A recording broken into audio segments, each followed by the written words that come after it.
नमस्ते दोस्तों, वनक्कम, अभिनंदन, केम छो, जय श्री राम। दोस्तों, हम पिछले करीब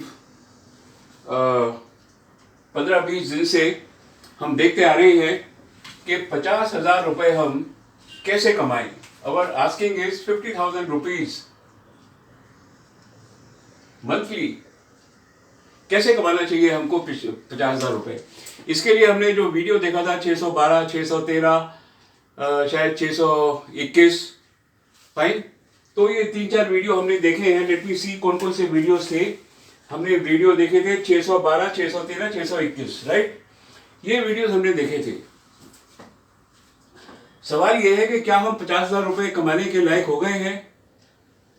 जो लोग कमा रहे हैं उनको तो मुबारकबाद है, और जो नहीं जो कमा रहे हैं वो मेरे साथ रहिए प्लीज, और इस वीडियो को पूरा देखिए।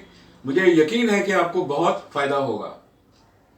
चलिए देखते हैं कि RSI, मुझे लगता है कि जितने भी इंडिकेटर्स हैं और ऑसिलेटर्स हैं, करीब 150-200 हैं, उसमें moving average number 1 and RSI is number 2 indicator, जो कि बहुत ज्यादा पावरफुल है।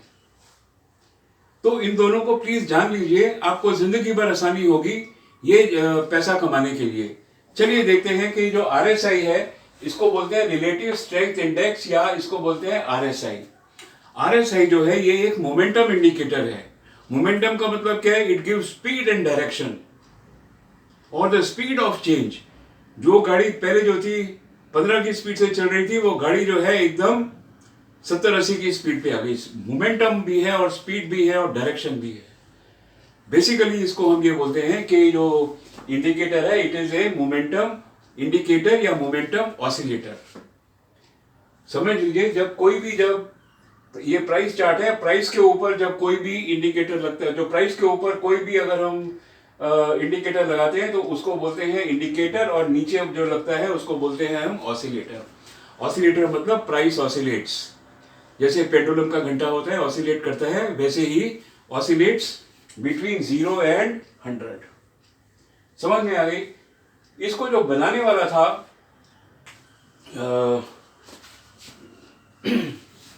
रिलेटिव स्ट्रेंथ इंडेक्स को, उस आदमी का नाम था विल्डर। थोड़ा ठीक लिख दूं। किसने बनाया था इसको? विल्डर ने बनाया था 1978 के अंदर। और इसकी जो रिसर्च थी वो 20 साल से ज्यादा की रिसर्च के बाद इसने एक फॉर्मूला बनाया कि एक मोमेंटम इंडिकेटर कैसे बनता है। और इसका मेन पर्पस क्या था? इसका मोमेंटम इंडिकेटर का मेन पर्पस था कि ये ओवरबॉट और ओवरसोल्ड जोन बताता था। ओवरबॉट जोन मतलब क्या है? जो शेयर की जो एवरेज प्राइस है उससे ऊपर उस टाइम वो शेयर चल रहा है। और ओवरसोल्ड का मतलब है कि जो जितनी प्राइस शेयर की होनी चाहिए उससे नीचे चल रहा है उस टाइम। एग्जाम्पल के लिए बताता हूं, आप सब्जी मंडी में गए, जो टमाटर है उसकी कीमत एवरेज समझ लीजिए, उसकी कीमत है 40 रुपए किलो। जब डिस्ट्रीब्यूशन में प्रॉब्लम आती है तो टमाटर की कीमत पहुंच जाती है उसी टमाटर की 100 रुपए किलो। और जब टमाटर मार्केट में बहुत ज्यादा आ जाते हैं तो गिर के हो जाता है 15 रुपए किलो। तो टमाटर तो वही है, लेकिन प्राइस जो है ना वो फ्लक्चुएट कर रही है। ठीक है, तो यही जो है ये ओवरबॉट जोन और ओवरसोल्ड जोन। जब शेयर महंगा होता है तो वो 70 और 100 के बीच में होता है, और जब सस्ता होता है तो 0 और 30 के बीच में होता है। और ये जो 50 की लाइन है, बीच की लाइन है, ये एक न्यूट्रल जोन है, जो कि ऐसा माना जाता है कि शेयर की प्राइस उस टाइम न्यूट्रल है या आइडियल प्राइस है। हम समझ गए क्या बोल रहा हूं मैं? चलिए, तो विल्डर ने ये जो बनाया था ऑसिलेटर, तो उसको जब चेक किया गया तो मालूम पड़ा ये इंटरडे स्विंग, एफएनओ और जो इंडाइसेस हैं उनके ऊपर उसने चेक किया, तो उसको मालूम पड़ा कि इंटरडे के लिए ये सूटेबल नहीं है। ऐसे ही जो इंडाइसेस हैं उसके लिए सूटेबल नहीं है। किसके लिए सूटेबल है ये सूटेबल है स्विंग ट्रेडिंग के लिए, फ्यूचर ऑप्शंस के लिए, कमोडिटीज के अंदर भी चलेगा, लेकिन डेफिनेटली ये इंटरडे और इंडाइसेस के लिए नहीं है। आगे देखते हैं। स्पीड और मैग्नीट्यूड ऑफ प्राइस चेंज तो हमने देख लिया। अब जो है RSI gives you buy and sell signal. Buy signal कहाँ देगा? जब शेयर सबसे सस्ता होगा। सबसे सस्ता कहाँ होगा? जब ये 30 से ऊपर जाना चालू करेगा तो उस टाइम हम मानेंगे सबसे सस्ता है, क्योंकि उसके बाद शेयर ऊपर चढ़ना चालू हो जाना चाहिए। और जब 100 रुपए से गिर के ये शेयर जो है 70 रुपए के नीचे आया, 69 रुपीज का हुआ, तो हमने बोला कि अब ये शेयर जो है ना, यहाँ से टमाटर की कीमतें गिरेंगी, शेयर की कीमतें गिरेंगी, इसको बेच के बाहर निकल जाओ। तो अगर मैं इस चीज को दोबारा से बताना चाहूं तो मैं कैसे बताऊंगा? मैं इसको बोलूंगा कि जो शेयर है उसको, ये जैसे 31, ये जो जोन है ना, बीच का जो जोन है, ये है ओवरसोल्ड जोन।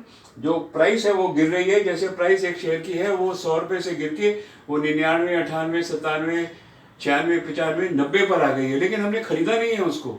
हमें पता ही नहीं है वो कितना गिरेगा, और इसलिए हमने खरीदा कहाँ है? जब वो 90 से 91, 92, 93, 94, 95, 96, 97, 98, 99, 100, 101 पे हमने बाई कर लिया, और हमने सोचा कि ये जो यहाँ से जो है इसका मोमेंटम पकड़ेगा। अब आप स्टॉक को यहाँ खरीदिए और शांति से बैठिए। हो सकता है आपको जो प्राइस है वो एक हफ्ते में मिल जाए, 2 हफ्ते में मिल जाए, 3 हफ्ते में मिल जाए, 1 महीने में मिले, 2 महीने में मिले, लेकिन प्रॉफिट जरूर मिलेगा, और तगड़ा प्रॉफिट मिलेगा। चलिए, तो यहाँ हमने खरीदा, ये देखिए यहाँ हमने खरीदा, उसके बाद शेयर नीचे आ गया। घबराने की जरूरत नहीं है, आपका शेयर भी तगड़ा ही है। तो फिर ये नीचे आया, नीचे से यहाँ ये ऊपर चला गया। जब ये ऊपर चला गया तो यहाँ पर हमने ये, यहाँ तो हमने नहीं बेचा, ये इसको यहाँ बेचा। यहाँ पर हमने जैसे ये नीचे आया यहाँ पर, तो हमने इसको यहाँ पर सेल कर दिया। तो यहाँ पर इसको बाई किया, यहाँ पर इसको बाई किया, यहाँ पर इसको सेल किया, ऐसे यहाँ पर इसको बाई किया, यहाँ पर इसको सेल किया, यहाँ पर फिर इसको बाई किया, और बाई किया, इसको सेल, तो ये चल ही रहे। यहाँ पर इसको सेल किया, फिर यहाँ पर इसको बाई किया, और अभी सेल चल रहा है। तो एक ही जो शेयर है, आपको मालूम पड़ेगा अक्सर कि एक महीने में आपको एक बार या 2 बार, कभी कभी 3 बार भी अपॉर्चुनिटी देगा वही शेयर बाई और सेल करने के लिए। कितनी गजब की चीज है। तो ये है RSI का दम। और एक बात और बता दूं कि जो RSI है ना, इसके अंदर फॉर्मूला तो कॉम्प्लिकेटेड है, लेकिन बाय एंड लार्ज हर जगह जो है ना सिंपल मूविंग एवरेज यूज किया है, तो कोई इश्यूज नहीं है आपके साथ। अब इसका मैजिक कहां पर आता है? तो बाई और सेल सिग्नल समझ लिया हमने। बाई जो है 31 पे, सेल है 69 पे। बाई है यहां से ये वापस मोमेंटम पकड़ा है, और 69 पे सेल, फिर ये यहां से ऊपर चला गया, यहां पर बाई किया, फिर यहां पर सेल किया, यहां बाई किया, और कंटिन्यू करे। तो कहने का मतलब क्या है? कहने का मतलब है कि RSI जो है ना, ये अपने आप ही सक्षम है आपको अच्छे खासे पैसे दिलाने के अंदर। लेकिन अगर आपको ज्यादा पैसे चाहिए, यू वांट मोर मनी, तो क्या करना चाहिए आपको? RSI will combine very well with moving average. इन दोनों का जो कॉम्बिनेशन है ना, वो तो एकदम, जिसको बोलते हैं ना, गजब का कॉम्बिनेशन है। गजब का कॉम्बिनेशन मतलब जैसे एक कार का और पेट्रोल का। आप समझ रहे हैं? जैसे एक कार को बिना पेट्रोल के कार नहीं चलती, वैसे ही जो कॉम्बिनेशन है ना, कार और पेट्रोल का बड़ा स्ट्रॉन्ग कॉम्बिनेशन है। वैसे ही जो कॉम्बिनेशन है ना, ये RSI और मूविंग एवरेज का है। Moving average is basically for the confirmation. ये जैसे एक शेयर, ये शेयर की प्राइस है, इसके ऊपर ये RSI है, यहां पर आपने एक मूविंग एवरेज ऑफ 5 लगा दी। जब आपने मूविंग एवरेज ऑफ 5 लगाई, तब आप क्या करेंगे? आप जो बाई करेंगे RSI के ऊपर, और सेल करेंगे मूविंग एवरेज के ऊपर। ये तो मैंने मेरे से ठीक से लगा नहीं है ये। जब आप रियलिटी में इसका वो देखेंगे, आपको मालूम पड़ेगा यही कहीं निकल जाएंगे एट द टॉप, यही कहीं टॉप पे निकल जाएंगे, यही कहीं टॉप पे निकल जाएंगे आप। और मूविंग एवरेज भी आपको बाई सिग्नल देगा, RSI भी बाई सिग्नल देगा। RSI का बाई सिग्नल देखिए, मूविंग एवरेज का आसपास ही लगेगा, तो कंफर्मेशन हो जाएगा। So you will have confirmation of buy signal and the confirmation of sell signals. ये जो है जब कॉम्बिनेशन है ना, ये एक बहुत, इनकी जो जुगलबंदी है वो बहुत जोरदार है। दोनों जो है बहुत पावरफुल है। और अगर आप इसको 2-3 बारी वीडियो को देखेंगे, डाउनलोड करेंगे, 4-5 बारी वीडियो को देखिए, ठीक है। आपको जब ये समझ में आ जाए, और भी यूट्यूब में वीडियोस देख लीजिए, जब आपको समझ में अच्छी तरह आ जाए, just apply it on your trade, ठीक है। अब दोस्तों, लोगों ने किया क्या है? ये तो रही जहां तक टेक्स्ट बुक का सवाल है, ठीक है। अब हम ये देखते हैं कि मार्केट में क्या टेक्निक्स चलती हैं। तो दोस्तों मार्केट में टेक्निक्स क्या चलती हैं जो इंट्राडे के अंदर भी मार्केट में लोग यूज कर रहे हैं। तो जो सॉफ्टवेयर का जो पैरामीटर 14 दिन का है उसको घटा के उन्होंने किसी ने 8 कर दिया, किसी ने 7 कर दिया, किसी ने 9 कर दिया, किसी ने 10 कर दिया, जैसे जिसको समझ में आया, और इंट्राडे में भी इसका यूज करना चालू कर दिया। लेकिन जो प्रेजेंट जो स्टैंडर्ड है आरएसआई का वो इंट्राडे के अंदर कभी यूज नहीं हो सकता। हाँ, अगर आप उसको पैरामीटर को चेंज कर देंगे तो आप यूज कर सकते हैं। एक लोगों की आरएसआई की टेक्निक नंबर 2 टेक्निक है, कोई 35 पे खरीदता है, कोई 40 पे खरीदता है, कोई 50 पे खरीदता है, एक तो 60 पे भी खरीदता है। भाई सारा का सारा प्रॉफिट तो आपने जो है अपनी टेक्निक में ही गवा दिया। अगर आपने 60 पे खरीदना है और 69 पे बेचना है तो वेयर इज द मनी। बहरहाल जाने दीजिए, लोगों ने इसके साथ बहुत खिलवाड़ किया, पैरामीटर्स चेंज करके अपनी स्ट्रेटेजीज लोगों को बताने के लिए लगा दी। लेकिन मैंने वो स्ट्रेटेजीज स्टडी करी तो मुझे यही लगा कि जो कि ओरिजिनल स्टडी जो विल्डर ने बनाई है वो स्ट्रेटेजी पे आप कायम रहिए। Don't change the parameter, that is my suggestion, that is number 1।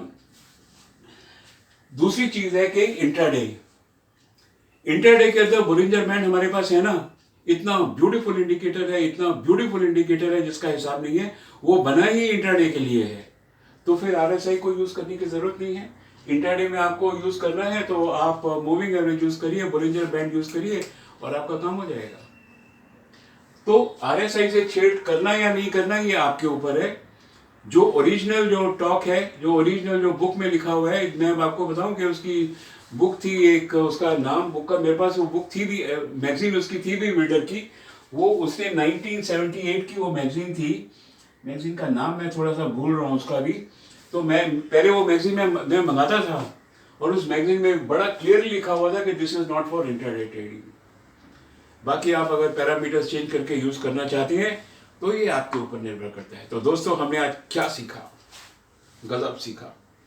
हमने आज सीखा कि आरएसआई क्या होता है, जबरदस्त इंडिकेटर है, और इसके ऊपर एक और इंडिकेटर हमने डाल दिया, दैट इज मूविंग एवरेज।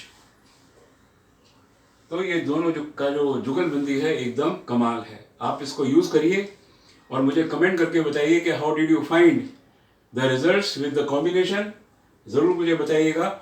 और ये भी मेरे को बताइएगा कि क्या आप शेयर मार्केट के अंदर पैसा कमा रहे हैं और कितना कमा रहे हैं। आपके कोई कमेंट्स हो तो मुझे ज़रूर बताइए, मैं उसको सॉर्ट आउट करने की कोशिश ज़रूर करूँगा। चलिए दोस्तों, नमस्कार, मेरे साथ रहिए, हम दोनों मिलकर शेयर मार्केट के अंदर ज़बरदस्त पैसा कमाएंगे। जय श्री राम।